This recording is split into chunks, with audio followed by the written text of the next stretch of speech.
अंतरराष्ट्रीय युवा विद्वान, जैन दर्शन में यूनिवर्सिटी टॉप व गोल्ड मेडलिस्ट, जैन सिद्धांत एवं न्याय विषयों को सरलता से समझाने वाले, यूएसए, इंग्लैंड, ऑस्ट्रेलिया आदि अनेक देशों में जैन धर्म की महती प्रभावना करने वाले, पंडित टोडरमल पुरस्कार, युवा विद्वत रत्न आदि अनेक पुरस्कारों से सम्मानित मूर्धन्य विद्वान डॉक्टर संजीव कुमार गोधा जयपुर द्वारा जानिए धर्म का मर्म। इस कार्यक्रम के पुण्यार्जक हैं रमेश चंद्र जी, मनोरमा जी, धर्मचंद जी, रंजना जी, ऋषभ अवनी जैन, महावीर नगर, जयपुर, राजस्थान। जयति परम ज्योति है समम समस्तैरनंत पर्यायैः दर्पण तलैव सकला प्रतिफलति पदार्थ मालिका यत्र परमागमस्य जीवं निषेध जात्यन्ध सिन्धुर्विधानम् सकल नय विलसितानां विरोध मथनं नमाम्यनेकान्तम् विरोध मथनं नमाम्यनेकान्तम्। परमागम के रहस्य रूप यह पुरुषार्थ सिद्धि उपाय नामक ग्रंथ है। इसकी भूमिका चल रही है यहाँ अभी, और इस भूमिका में 13 श्लोकों की चर्चा कल तक कर चुके हैं। आचार्य अमृतचंद्र स्वामी ने पिछले 13 नंबर के श्लोक में यह बतलाया कि इस जीव के रागादिक कर्म के निमित्त से होते हैं और कर्मों का बंध रागादिक के निमित्त से होता है। ये मूल मुद्दे की बात थी। इतनी सी भी बात यदि याद नहीं रहे किसी को तो उसको पिछले प्रवचनों को बार बार सुनना चाहिए। इसके राग किसके निमित्त से होते हैं, यह प्रश्न पूछा जाने पर जवाब आना चाहिए द्रव्य कर्म के निमित्त से होते हैं, नौ कर्म के निमित्त से होते हैं, पर के निमित्त से होते हैं।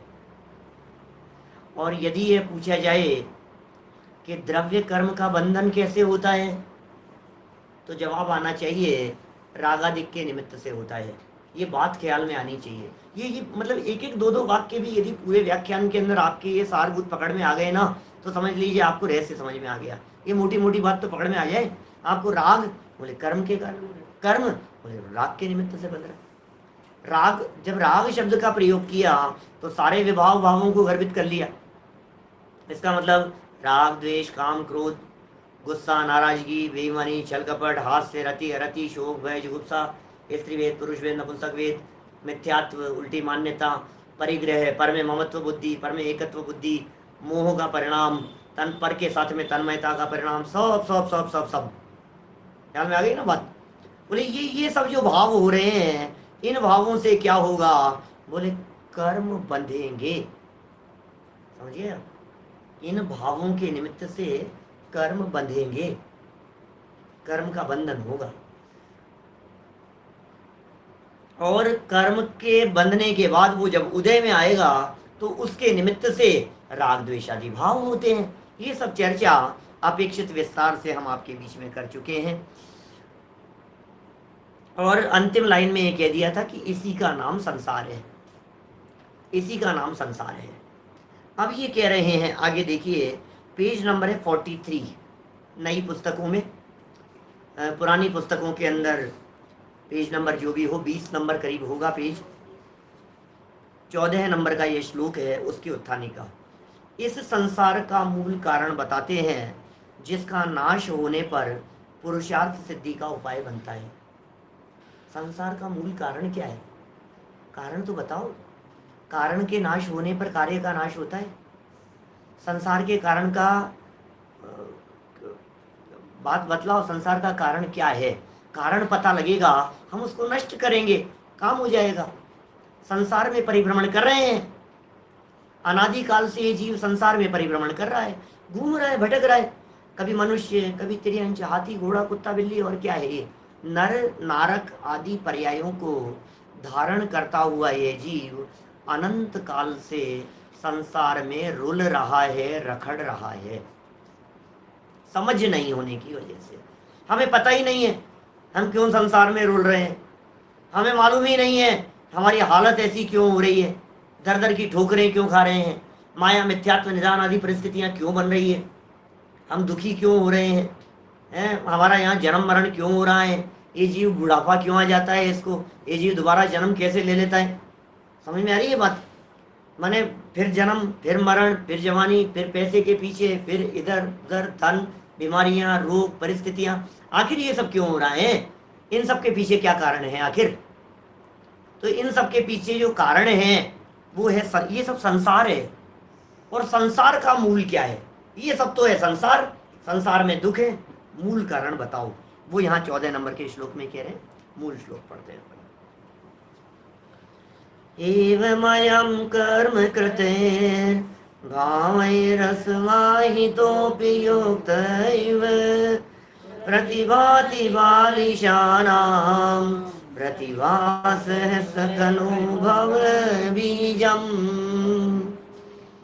अन्वयार्थ, एवं इस प्रकार, अयम यह आत्मा, अयम माने यह आत्मा, कर्म कृतैः कर्मकृत भावई रागादि अथवा शरीरादि भावों से, रागादिक ये भी कर्मकृत है, कर्म के निमित्त से हो रहे हैं राग द्वेष, और शरीरादिक ये भी कर्म के निमित्त से हो रहे हैं, राग भी कर्म के निमित्त से हुआ और शरीरादिक भी कर्म के निमित्त से हुए।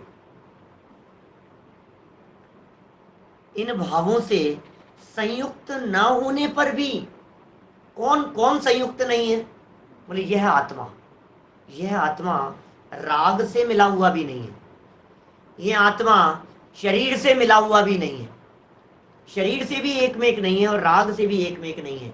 ऐसा मिला हुआ न होने पर भी बालिशानाम, बालिशानाम कहते अज्ञानियों को, मूर्खों को, नादान बालकों को, बालिशानाम अज्ञानी जीवों को, युक्त है इव प्रतिभाति, संयुक्त जैसा प्रतिभासित होता है, और सप्रतिभास है, वह प्रतिभा से ही खलु भव बीजम, निश्चय से संसार का बीज भूत है, संसार का बीज है। किसी प्रतिभास को संसार का बीज कहा जा रहा है। मैं बच्चों से प्रश्न पूछ सकता हूँ, ये संसार का बीज किसे कहा जा रहा है बताओ, 3 लाइनों में जवाब है इसका, संसार का बीज किसे कहा जा रहा है। तो जवाब निकलेगा प्रतिभास को। प्रतिभास माने क्या होता है, झलकन, भ्रम। प्रतिभास माने भ्रम है, गलत फहमी है, वो संसार का मूल है। बोले क्या गलत फहमी, कि आत्मा और शरीर एक ही है, ये गलत फहमी।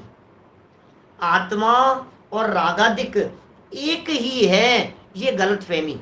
आत्मा अलग है, राग अलग है, आत्मा अलग है, शरीर अलग है, ये दोनों न्यारे न्यारे होने पर भी इन दोनों को एक ही मान लेना, ये गलत फहमी संसार का मूल कारण है।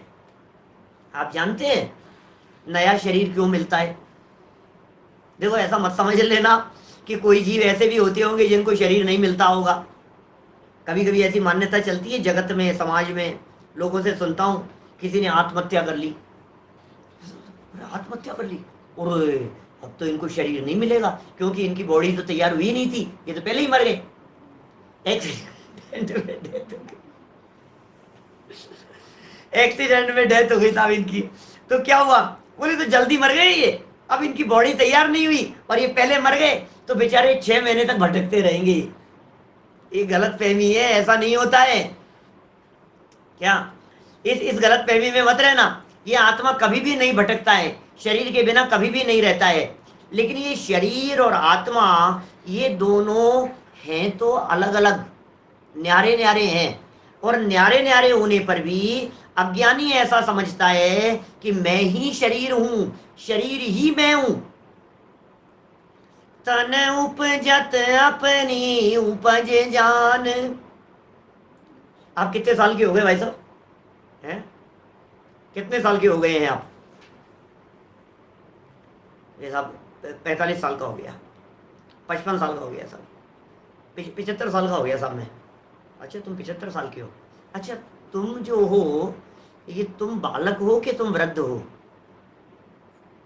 कि साहब मैं तो वृद्ध हूं। अच्छा तुम वृद्ध हो, तो इसका मतलब 40 साल पहले तुम नहीं थे ना? कि क्यों, मैं था ना, कि उस समय तो बच्चा था, उस समय वृद्ध कहाँ था? इसका मतलब बालक अवस्था और वृद्ध अवस्था तो शरीर की अवस्था है। बालक अवस्था में भी मैं पन्ने की बात कहने वाला, वृद्ध अवस्था के अंदर भी मैं ये बात कहने वाला जो है, मैं पना कहां से उठ रहा है? वो जीव है, वो शरीर से अलग है।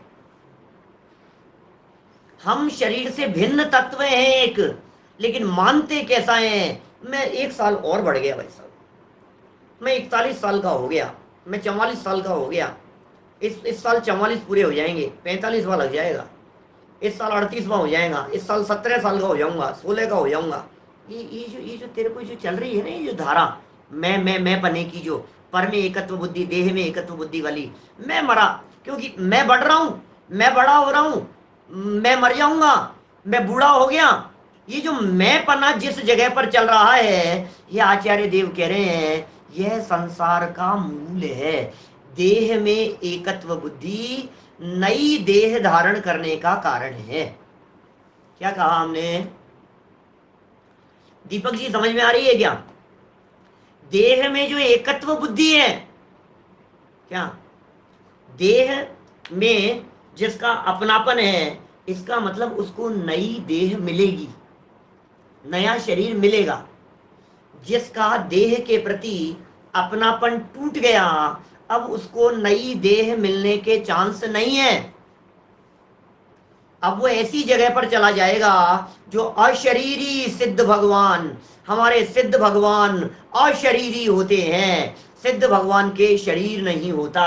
अब उनको निर्वाण हो गया, अब वे शरीर रहित हो गए।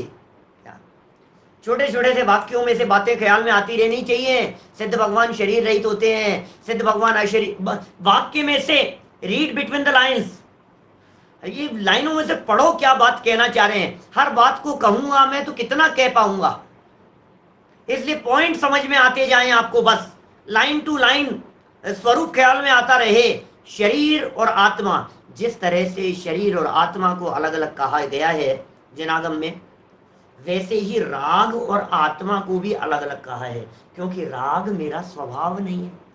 ध्यान है आपको, कल पढ़ी थी अपन ने लाइन, यदि ये राग आत्मा का स्वभाव हो जाए तो क्या होगा? बोलो। गुस्सा करना यदि मेरा स्वभाव बन जाए तो क्या होगा? नेचर हो जाए मेरा तो क्या होगा? बतलाओ, कल का तर्क किसे याद है? बोलो, बताओ क्या है मैटर? राग यदि स्वभाव हो जाएगा तो स्वभाव का कभी अभाव नहीं होता। अरे लाइनें तो सब याद की हुई है, स्वभाव कभी मिटता नहीं, विभाव कभी टिकता नहीं। तो फिर वही तो बात है, उपयोग को क्यों नहीं चलाते हो अपने? ये जो ट्यूबलाइट है ना, इसको जलती रखो थोड़ा सा, समझ में आनी चाहिए बातें। वही कोई ऐसी नहीं समझने जैसी कुछ बात नहीं है इनमें, सब बातें मोटी बुद्धि से भी समझ में आवे ऐसी बातें हैं। यदि राग को स्वभाव मान लिया गया तो मैटर क्या हुआ? राग के स्वभाव मानते ही मुझे राग स्वभाव हो गया, मुझे स्वभाव कभी मिटता नहीं, लाइन याद रखो। तो राग कभी मिटेगा नहीं, कषाय कभी मिटेगी नहीं, विभाव कभी मिटेगा नहीं, और विभाव नहीं मिटेगा तो फिर ये जीव संसार में रुलता रहेगा, भटकता रहेगा। ये बात संसार का बीज है। रागादि और शरीर भावों से संयुक्त ना होने पर भी संयुक्त मानना। समझ में आ रही है बात? रागादि भावों से संयुक्त न होने पर भी संयुक्त मानना, ये प्रॉब्लम है। देखिए यहां टीका पढ़ते हैं अपन, बात पढ़ें। स एव अयम कर्म कृतये भावये असमाहित है, अपि असमाहित है, समाहित नहीं होने पर भी बालिशानाम युक्त है एव प्रतिभाति, बालिशानाम युक्त है एव प्रतिभाति, बालकों को एक में एक ही दिखाई देते हैं। जैसे देखिए चंद्रमा आसमान में है, नादान बालकों को पानी के, क्या कहते हैं उसे, बाल्टी समझ लो, क्या कहते हैं उसको, टब, पानी के टब में, पानी के टब में वो चंद्रमा का प्रतिबिंब झलक रहा है और 2 साल का बच्चा देख करके पकड़ने की चेष्टा करता है, ऐसी चेष्टा करता है। भक्तामृत स्तोत्र में है ना 5-6 नंबर का श्लोक है इस तरह का, जिसमें बालक बालम विहाय जल संस्थित बिंदु बिंबे मन्य के इच्छति जन ऐसा रही तुम। बालम बालक है ऐसा जो ये सोच रहा है इसमें चंद्रमा है, इसमें चंद्रमा है। अरे भाई ये चंद्रमा नहीं है, ये चंद्रमा का प्रतिभास है, ये चंद्रमा की झलक है। चिड़िया होती है, चिड़ियाएं देखा क्या आपने कभी? चिड़ियाओं को इनको ये मिरर पर जाकर के चोंच मारती है, मिरर पर जाकर के इनको लगता है यहाँ है, यहाँ पर है। अभी जैसे उसको समझ नहीं है ना, वो समझ रही है कि ये दूसरी चिड़िया कौन आ गई है, ये मारो इसको, ये दूसरी चिड़िया कौन आ गई है। तो ये प्रतिभास भ्रम, ये गलतफहमी, ये उनके तकलीफ का कारण बनती है। इसी तरह से मैं हूं तो आत्म तत्व, हूं तो चैतन्य तत्व, हूं तो ज्ञायक आत्मा, लेकिन अपने आप को शरीर वाला मानने पर यह जो प्रतिभास है, ये जो भ्रम है, ये जो भूल है, ये जो गलतफहमी है, ये जो नासमझी है, ये मेरे अनंत भवों का, अनंत संसार का, जन्म मरण के चक्र का मूल कारण है। क्या ये संसार के जन्म मरण का मूल कारण है? बोले यदि तुम संसार के जन्म मरण से मुक्त होना चाहते हो तो अपने आप को गोरा काला मानना बंद कर दो, अपने आप को मोटा पतला मानना बंद कर दो। मेरा वजन बढ़ रहा है, मेरा वजन कम हो रहा है, क्या मैं कितना कमजोर हो गया, मैं कितना काला हो गया, पता है मैं कितना बड़ा हो गया, मैं दादाजी बन गया, मैं चाचा हो गया, मैं नाना हो गया। तो क्या सोच रहा है तू, मैं कितना बड़ा हूं ना? अरे भाई ये जो तू अपने आप को बड़ा छोटा समझ रहा है, ये तेरी मूर्खता और भ्रम है। देह की अवस्थाओं को अपनी अवस्था मान रहा है, ये नवीन देह धारण करने का मूल कारण है, ये संसार का बीज है। हो गई क्लियर? देखो आप टीका पढ़े ना अपन। इस प्रकार यह आत्मा स एव अयम कर्म कृते भावे असमाहित अपि बालिशानाम युक्त है इव प्रतिभाति। इस प्रकार यह आत्मा कर्म द्वारा किए हुए नाना प्रकार के भावों से संयुक्त नहीं है। कर्मकृत भाव है शरीर, तो इसमें मेरी कहां चल रही है?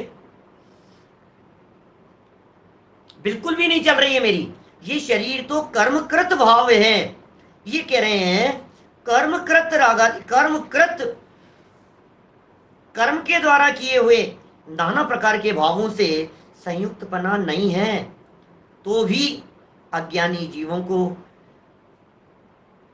अपने अज्ञान से आत्मा कर्म जनित भावों से संयुक्त जैसा प्रतिभासित होता है। अज्ञानी जीवों को ऐसा लगता है यही तो आत्मा है, यही तो मैं हूँ, यही तो मैं हूँ जो दिखाई दे रहा है। मैं हूँ कौन? ये मैं कह रहा हूँ ना, मैं कहता हूँ। जब आप मैं शब्द का उच्चारण करते हो तो आप क्या फील करते हो? बोलो। मैं शब्द का उच्चारण करते हो तो आपको क्या फीलिंग आती है? बोलो। आपको लगता है कि चैतन्य की चर्चा चल रही है? आपको लगता है कि आत्मा की बात चल रही है? आपका अपनापन, आपका मैंपना इस शरीर में दिखाई देता है ना। जब कोई व्यक्ति आपके बारे में कहता है आप तो बहुत बदल गए, तो आपको क्या लगता है? आत्मा की शरीर। आप ये कहते हो मैं कभी नहीं बदलने वाला तत्व हूं। यह अज्ञानता है। देखिए भावार्थ पढ़ते हैं। इन बातों को स्फटिक आदि का उदाहरण देकर के बहुत ही सुंदर घटित किया है, बहुत सुंदर समझाया है। देखिए पहले ऐसा कहा गया है, क्या कहा गया है कि पुद्गल कर्म का कारणभूत रागादि भाव है। ये कहा था कर्म का कारण रागादि भाव है और रागादि का कारण पुद्गल कर्म है। पीछे जो अपन ने 12 नंबर का श्लोक पढ़ा था उसमें क्या कहा था? पुद्गल कर्म का कारण रागादिक बतलाए थे। और जो कल 13 नंबर पढ़ा था उसमें रागादिक का कारण पुद्गल कर्म को कहा गया था। दो पार्टी रखी है ना, एक तरफ राग और एक तरफ कर्म, दो अलग अलग पार्टी है। राग वाली पार्टी इधर वाली थी, राग वाली, ध्यान है ना आपको, ये कर्म वाली पार्टी थी। तो राग वाली पार्टी खड़ी हुई, बोले तुरंत कर्म बन गए, द्रव्य कर्म। ये कर्म का उदय आया, ये राग आदि करने लग गया। तो कल तो ये बतलाया था राग से द्रव्य कर्म और द्रव्य कर्म से राग द्वेष होते हैं, ऐसा कहा गया था। इसलिए यह आत्मा निज स्वभाव भाव की अपेक्षा कर्म जनित नाना प्रकार के भावों से भिन्न ही चैतन्य वस्तु है। अब राग भाव से कर्म हो गया, कर्म से राग भाव हो गए, अब आत्मा का क्या लेना देना है इसमें? बोले इसलिए वो इन भावों से भिन्न, कर्म जनित भावों से भिन्न, जो भाव कर्म से उत्पन्न हो रहे हैं, इसका मतलब राग आत्मा से तो नहीं हुआ, आत्मा के आश्रय से तो नहीं हुआ। अभी ऐसा लगाओ, ये राग है बीच में, ध्यान देना क्या कह रहा हूं, ये 3 लाइन है, इधर ध्यान दीजिए। ये है राग, ये वाला, ये है द्रव्य कर्म, और ये है आत्मा। आत्मा, राग और द्रव्य कर्म, ये 3 पार्टी है। अब कह रहे राग होते ही द्रव्य कर्म बंध जाते हैं, द्रव्य कर्म का उदय आते ही ये राग भाव हो जाता है। ठीक है, अब ये दोनों आपस में निमित्त नैमित्तिक संबंध दिख रहे हैं। बोले इसका क्या रोल है इस आत्मा का? ये राग भाव उत्पन्न होता है इसमें, दिख रही है क्या आपको लाइनें? क्लियर दिख रहा है क्या? ये जो राग भाव है ना, ये राग भाव उत्पन्न होता है इसमें, लेकिन इस राग भाव के होने में निमित्त बनता है ये, समझना, ये है राग, ये 3 लाइनें ना, ये है राग, ये बीच वाला। पैदा कहां हुआ है? बोले आत्मा में, क्योंकि पुद्गल में पैदा नहीं होता। ये राग पुद्गल में पैदा नहीं हो रहा है, ये राग टेबल कुर्सी में नहीं हो रहा है। तो ये जो राग पैदा हुआ है, ये पैदा तो हुआ है यहां, ये है आत्मा, आत्मा में पैदा हुआ राग। लेकिन पैदा हुआ क्यों ये बताओ? पैदा इसलिए हुआ कि निमित्त था ये, तो इसके निमित्त से पैदा हुआ। तो अब ये इसके निमित्त से पैदा हुआ, तो एक प्रकार से आत्मा ये कहता है कि यार ये मेरी संतान नहीं है, ये पर के लक्ष्य से पैदा हुआ है राग। अब देखना यहां लाइन क्या कह रहे हैं, इसलिए आत्मा के निज स्वभाव की अपेक्षा से बात करो, निज स्वभाव की अपेक्षा से कर्म जनित भाव, कर्म जनित, कर्म जनित ये कर्म है, कर्म जनित भाव, इन भावों से यह आत्मा भिन्न है। अभी एक वाक्य पढ़ता हूं, सुनना। कर्म जनित भावों से आत्मा भिन्न है। क्या ये जो है ना 1 2 3, ये क्या थे? द्रव्य कर्म, ये रागादिक, ये आत्मा। कर्म के उदय का निमित्त राग द्वेष की उत्पत्ति, और आत्मा भिन्न। तो कर्म जनित भावों से, कर्म जनित भाव, कर्म जनित भाव, इनसे आत्मा भिन्न है। ये बात यहां इस पैराग्राफ में हुई। अब आगे बढ़े, देखो, जिस प्रकार लाल फूल के निमित्त से स्फटिक लाल रंग रूप परिणमन करता है, स्फटिक मणि है, स्फटिक जानते हैं आप, क्रिस्टल ट्रांसपेरेंट होता है, एक अलग तरह का स्टोन है क्रिस्टल, स्फटिक मणि कहलाता है। स्वच्छता के लिए स्फटिक मणि का उदाहरण दिया जाता है शास्त्रों में, अत्यंत निर्मल होती है। उसकी विशेषता ये होती है, अपने बहुत सारी ऐसी प्रतिमाएं भी हैं, दक्षिण भारत में इधर है, हमारे स्मारक में भी हैं, अभी इंदौर में बन रही है, डाईदीप में बन रही है, एक यहाँ बहुत जगह पर है अलग अलग, फिरोजाबाद के अंदर है, ये सागर के अंदर है, सिद्ध भगवान की प्रतिमा बनवाई, बहुत जगह पर है स्फटिक की प्रतिमाएं। अभी स्फटिक जो है, इसकी विशेषता ये होती है, उसके नीचे तमाल पुष्प, जपा पुष्प, ऐसे एग्जाम्पल दिए हैं। बोले नीचे एक काले रंग का एक डाट लगा दी छोटी सी एक, तो क्या होगा, पूरी की पूरी प्रतिमा ब्लैक दिखाई देती है। नीचे एक रेड कलर की, उस प्रतिमा के नीचे, मणि के नीचे, उस पूरे स्टोन के नीचे एक छोटा सा रेड कलर का डाट लगा दिया, कोई ऐसा पुष्प की, फूल की एक पंक्ति, एक क्या कहेंगे उसे, पंखुड़ी, फूल की एक पंखुड़ी उस प्रतिमा के नीचे रखी, और पूरी प्रतिमा पिंक दिखाई दे रही है। ये कह रहे हैं यहाँ लाल फूल के निमित्त से। स्फटिक लाल रंग रूप परिणमन करता है, लाल रंग रूप परिणमन करता है, परंतु वह लाल रंग स्फटिक का निज स्वभाव नहीं है। स्फटिक लाल नहीं हो गया है। स्फटिक तो स्वच्छता रूप अपने श्वेत वर्ण से विराजमान है।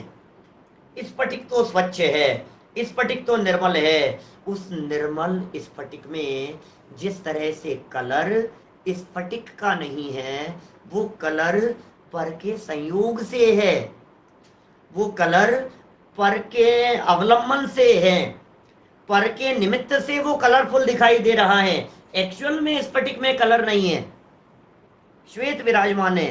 लाल रंग है, वह तो स्वरूप में प्रवेश किए बिना ऊपर ऊपर ही झलक मात्र दिखाई पड़ता है। स्फटिक का जो लाल कलर दिखाई दे रहा है ना, झलक मात्र ही है, वो ऊपर ऊपर ही दिख रहा है। आजकल के इस तरह के ये प्रोजेक्टर टेक्नोलॉजी आ गई है, इस तरह की बहुत लाखों करोड़ों रुपया लगता है प्रोजेक्टर टेक्नोलॉजी से। एक सिंगल स्टोन होता है सिंगल कलर का, और प्रोजेक्टर से इतना शार्प उसमें वो किया जाता है कि जिसकी वजह से वो कलरफुल दिखाई देता है, अलग अलग तरह की। पूरे दुनिया भर में इस तरह के काम हो रहे हैं, बड़े बड़े लेवल पर करोड़ों करोड़ों रुपया लगा करके इस तरह की। वो टेक्नोलॉजी अलग तरह की है। ये कह रहे हैं यहाँ ऊपर ऊपर दिखाई पड़ता है। अब देखो, वहां रत्न का पारखी, समझदार आदमी और ना समझ में फर्क देखना क्या होगा। वहां रत्न का पारखी जौहरी तो ऐसा ही जानता है, जौहरी व्यक्ति तो इस बात को जान रहा है। बात ऐसी ही है भाई साहब कि ये तो स्फटिक तो स्वच्छ है और कलर फूल की पंखुड़ी का है, परंतु अपारखी, अपरीक्षक